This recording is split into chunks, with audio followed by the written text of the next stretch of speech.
नमस्कार प्यारे बच्चों, पुनः ऑनलाइन क्लास में हम हिंदी साहित्य पर आधारित प्रश्न 202 से लेकर के उपस्थित हैं।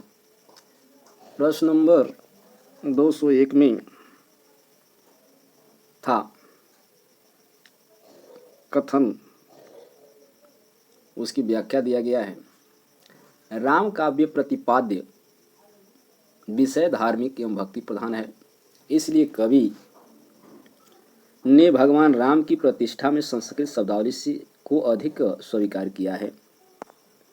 यह कथन सही नहीं है। जहाँ धर्म दर्शन का प्रसंग हो, उच्च काव्य सौंठो दिखाना हो, वहाँ तत्सम की प्रधानता स्वाभाविक है। अतः ये गलत है, आर सही है तथा एक की सही व्याख्या आर नहीं है।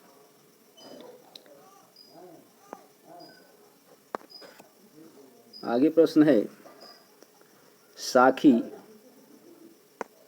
202। साखी सबदी दोहरा कहीं कहानी उपखान भागति निरूह पही भगत कली निंदहि वेद पुराण। उपयुक्त पंक्ति के रचनाकर हैं तो गोस्वामी तुलसीदास जी हैं। व्याख्या यहाँ पे दिया गया है कि उपयुक्त पंक्तियों के रचनाकर भक्तिकालीन कवि गोस्वामी तुलसीदास हैं। यह पंक्ति उनकी कृति दोहावली से ली गई है।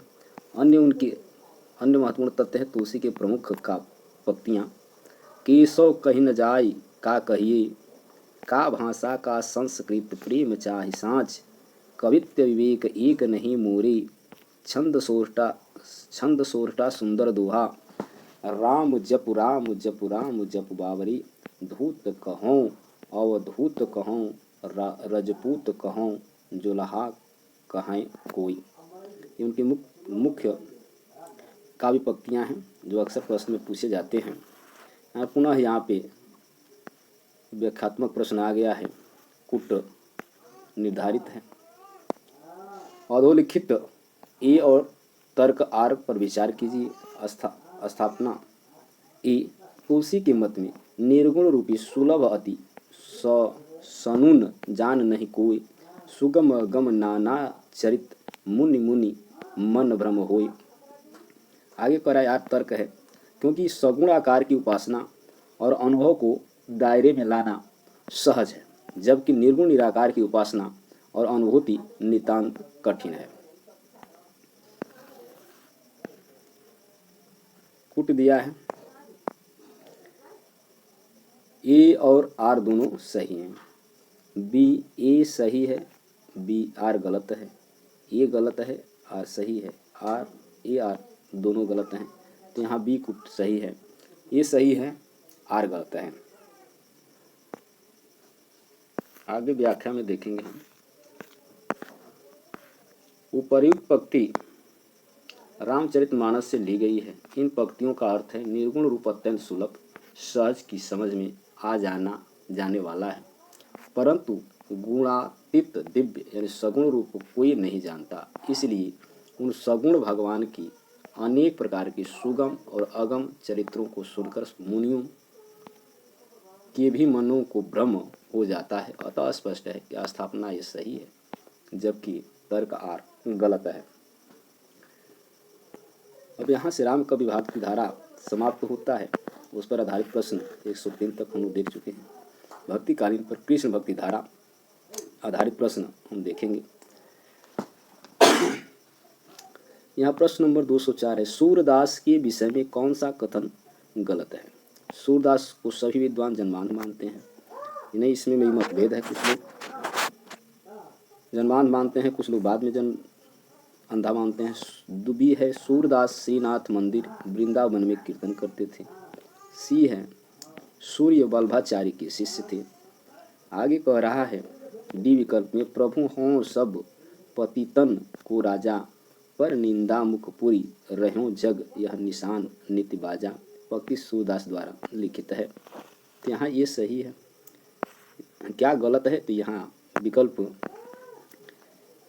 ये गलत है, क्योंकि अभी हमने बताया कि इस पे मतभेद है, बाकी सब सूरदास के बारे में सही है। व्याख्या में देख लेते हैं। कि भाव प्रभाव हरिराय कृति, निज वार्ता गोकुलनाथ कृति के आधार पर सूरदास अंधे माने गए, किंतु राधा कृष्ण के रूप सौंदर्य का सजीव चित्रण, नाना रंगों का वर्णन, सूक्ष्म पर्यवेक्षणशीलता आदि गुणों के कारण अधिकतर विद्वान सूरदास को जन्मांध स्वीकार नहीं करते। श्याम सुंदर दास जी ने लिखा है कि सूर वास्तव में जन्मांध नहीं थे, क्योंकि श्रृंगार तथा रंग रूपादि का जो वर्णन उन्होंने किया है वैसा कोई जन्मांध नहीं कर सकता। हजारी प्रसाद द्विवेदी ने लिखा है कि सूर सागर के कुछ पदों में यह ध्वनि अवश्य में निकलती है कि सूरदास अपने को जन्म का अंधा और कर्म का अभागा कहते हैं, पर सब समय इनके अक्षरार्थ को ही प्रधानता नहीं मानना चाहिए, अन्यथा अन्य कथन सही है। अगला प्रश्न है, सूरदास किस काल के कवि हैं? तो सूरदास भक्ति काल के कवि हैं। भक्ति काल इनके कृष्ण भक्ति काव्यधारा के अंतर्गत आने वाले प्रमुख कवि हैं सूरदास, नंददास, कृष्णदास, परमानंद दास, कुंभन दास, चतुर्बुद्ध दास, मीराबाई, रसखान, ध्रुवदास, चैतन्य महाप्रभु आदि। प्रश्न नंबर 206, सूरदास कौन सी धारा के प्रतिनिधि कवि हैं? तो सूरदास ई कृष्ण काव्य धारा के प्रतिनिधि हैं। अभी हम दूसरे पृष्ठ पे चलते हैं, इसका व्याख्या देखेंगे।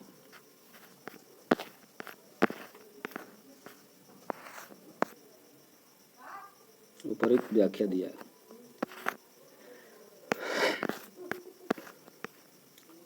प्रश्न नंबर 207 है, सूरदास ने किस कृति को नहीं लिखा है? तो यहाँ भी विकल्प है, दोहावली को नहीं लिखा है, बाकी सूर, सरावली, साहित्य लहरी, सूर सागर उनकी कृतियाँ हैं। सूरदास ने दोहावली नहीं लिखा, बल्कि यह रचना तुलसीदास की है। डॉक्टर दीनदयाल गुप्ता ने सूरदास द्वारा रचित 25 पुस्तकों की सूचना दी, जिनमें प्रमुख सूर सागर, सूर सरावली, साहित्य लहरी, सुर पचीसी, सुर रामायण, सुर साठी और राधा रस केली।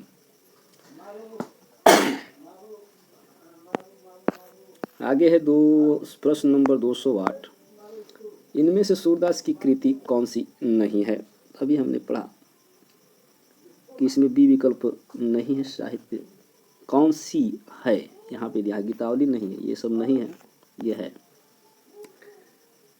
प्रश्न को ध्यान से पढ़ें, कभी कभी गलतियां हो जाती हैं। सूर सागर किस भाषा की कृति है? तो सूर सागर ब्रज भाषा की कृति है, यानी सूर सागर ब्रज भाषा में लिखा गया। आचार्य रामचंद्र शुक्ल प्रमाणों के अभाव में सूर सागर को ब्रज भाषा की पहली रचना मानते हैं। इनमें सूर की रचना कौन सी नहीं है? तो यहाँ सूर सागर है, सही है, ये भी सही है, सूर सरावली सही है। रास पंचाध्यायी नहीं है, रास पंचाध्यायी की रचना नंददास ने की है, शेष रचनाएं सूरदास की हैं। प्रश्न नंबर 211, श्रृंगार वात्सल्य रस का सम्राट कवि किसको कहा जाता है? तो यहाँ पे होंगी सूरदास, विकल्प बी। श्रृंगार और वात्सल्य रस का सम्राट सूरदास को कहा जाता है। सूर की भाव चित्रण से वात्सल्य भाव को श्रेष्ठतम कहा जाता है। वात्सल्य भाव के पदों की विशेषता यह है कि उनको पढ़कर पाठक जीवन की नीरस और जटिल समस्याओं को भूलकर उनमें मग्न हो जाता है। दूसरी ओर भक्ति के साथ श्रृंगार को जोड़कर उनके संयोग एवं वियोग पक्षों का जैसा मार्मिक वर्णन सूरदास ने किया है, वैसा अन्यत्र दुर्लभ है।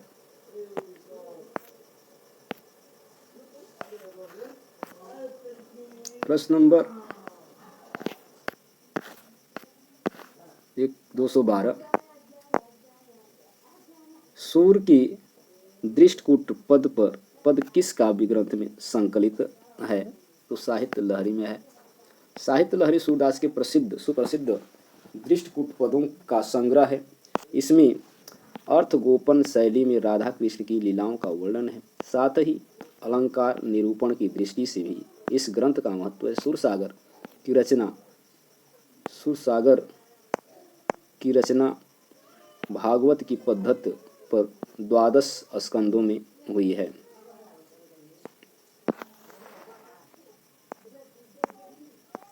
अगला प्रश्न है, सूरदास किस रस का कोना कोना झांक आते हैं? तो यहाँ है वात्सल्य। वात्सल्य भाव अत्यंत कोमल और शाश्वत भाव है। जब तक सृष्टि रहेगी इस भाव की वर्तमानता भी रहेगी। सूरदास के लिए आचार्य रामचंद्र शुक्ल ने कहा है कि वे वात्सल्य रस का कोना कोना झांक आए हैं।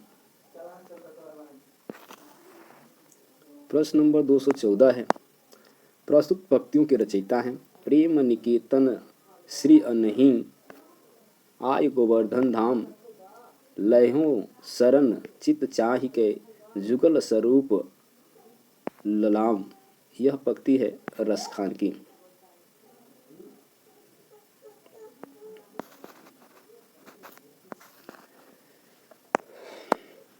उपयुक्त पंक्तियां भक्तिकालीन कवि रसखान की है। इनका मूल नाम सैयद इब्राहिम। भारतेंदु हरिश्चंद्र के विषय में लिखते हैं, इन मुसलमान हरिजनन पै कोटिक हिंद वारिये। रसखान की रचनाएं हैं प्रेम वाटिका, सुजान रसखान, अष्टयाम और दानलीला। इन्होंने कृष्ण की सखा भाव से उपासना की है। इनका वृत्तांत 252 वैष्णवों की वार्ता में मिलता है।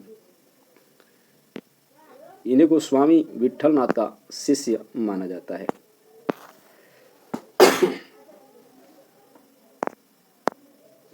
सैयद इब्राहिम का कवि नाम है रसखान।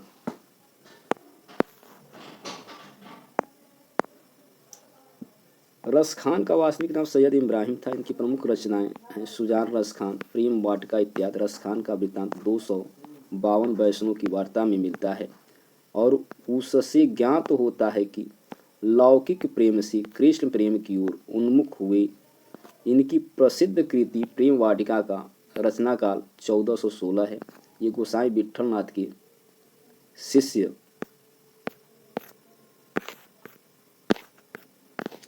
थे। रसखान को सवैया छंद सिद्ध था। जितने सरस सहज प्रवाहमय सवैया रसखान के हैं उतने शायद ही किसी अन्य कवि के हों। रसखान ने सूफियों का हृदय लेकर कृष्ण की लीला पर काव्य रचे हैं। प्रेम वाटिका नामक ग्रंथ की रचयिता हैं तो रसखान हैं।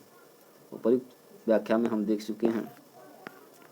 यहाँ पे दे रहा है, प्रश्न है, भक्ति काल की कवि को जड़िया विशेषण से विभूषित किया जाता है। तो यहाँ है नंददास।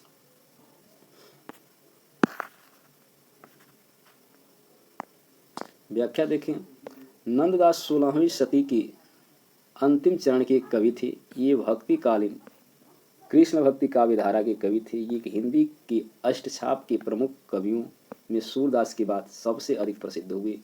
इनके काव्यों के विषय में यह उक्ति प्रसिद्ध है, और कवि गढ़िया नंददास जड़ियाँ। इससे प्रकट होता है कि इनके काव्य का कला पक्ष महत्वपूर्ण है। इनकी रचना बड़ी सरस और मधुर है। इनकी सबसे प्रसिद्ध पुस्तक रास पंचाध्यायी है, जो रोला छंद में लिखी गई है। नंददास की अन्य प्रमुख रचनाएं हैं भागवत, दशम स्कंध, रुक्मिणी मंगल, सिद्धांत पंचाध्यायी, रूप मंजरी, मान मंजरी, रस मंजरी, विरह मंजरी, दान लीला, मान लीला, सुदामा चरित, भंवर गीत आदि हैं। अन्य महत्वपूर्ण तथ्य दिया गया है, अनेकार्थ मंजरी एक प्रकार का पर्याय कोश ग्रंथ है। मान मंजरी में भी अमर कोश के आधार पर शब्दों के पर्यायवाची ही लिखे गए हैं। रूप मंजरी नंददास का लघु आख्यान काव्य है। भांवर गीत का मूल्य उद्देश्य निर्गुण निराकार ब्रह्म की उपासना का है। खंडन करते हुए सगुण सकार श्री कृष्ण भक्ति की स्थापना करना है। सिद्धांत पंचाध्यायी कृष्ण की रास लीला से संबंधित है।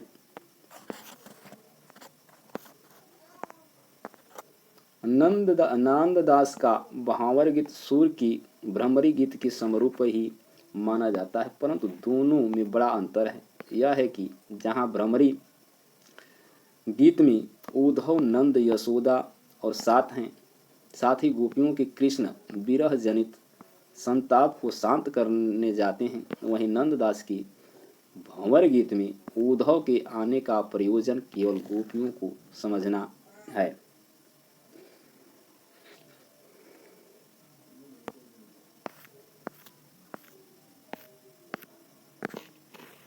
प्रश्न नंबर 218, नंददास की किस कृति पर मुग्ध होकर उन्हें जड़िया की उपाधि दी गई थी? तो विकल्प ए रास पंचाध्यायी। नंददास किस काव्य धारा से संबंधित हैं? तो कृष्ण काव्य धारा से संबंधित हैं। सुदामा चरित्र के लेखक कौन हैं? तो सुदामा चरित्र के लेखक हैं नंददास। भ्रमरी गीत परंपरा में भंवर गीत की रचना किसने की? तो नंददास ने।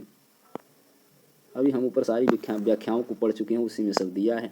रसमंजरी किस कवि की कृति है? तो रसमंजरी है नंददास की। रास पंचाध्याय के लेखक हैं नंददास हैं।